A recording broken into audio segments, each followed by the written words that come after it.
ఎవరెవరు ఉంటారు అనేది కూడా ఒక ప్రశ్న. నేను అదే అనుకున్నా, కానీ నిన్న వాళ్ళ దగ్గరకు వచ్చిన జాబితా చూస్తే నాకు అర్థమైంది ఏంటంటే, అది చూశాక వ్యవస్థలు పతనం అయిపోయినాయి, వ్యవస్థల మీద ప్రజలు నమ్మకం కోల్పోయారు. ఏదన్నా ఎవడన్నా కొట్టాడంటే మనం పోలీస్ దగ్గరికి వెళ్ళాలి, పార్టీ ఆఫీస్కి వెళ్తున్నాం. ఎవరన్నా మన భూములు ఆక్కోబోయాడంటే రెవెన్యూ దగ్గరికి వెళ్ళాలా, పోలీస్ దగ్గరికి వెళ్ళాలి, పార్టీ ఆఫీస్కి వెళ్తాం. అంటే అర్థం ఏంటి, ఇక్కడ వ్యవస్థలు చచ్చిపోయినాయి, వ్యవస్థలని చంపి ఒక కొత్త వ్యవస్థను సృష్టిస్తున్నాం, రాజకీయ వ్యవస్థ. దానికి సాక్ష్యం ఇది. అది 2 పార్టీలు చేస్తుంటే 3వ పార్టీ అయిన భారతీయ జనతా పార్టీ కూడా అందులోకి దిగింది. మంచి పని. ఎందుకంటే కూటమిలో ఉండి అడుగు పట్టించుకోబోవడం ఏంటి, నేనే ఆ విషయం ప్రస్తావించాను ఎందుకు చేయట్లేదని.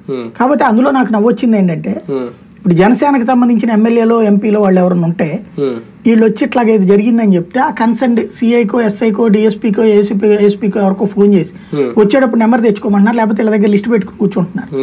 చేసి ఇట్లాగా జనసేన కార్యాలయం నుంచి మాట్లాడుతున్నాం, ఇలా సోన్స్ వాళ్ళు వచ్చారు ఏంటిది అని అడుగుతున్నారు, కొంచెం మేము పంపిస్తున్నాం మాట్లాడండి అని.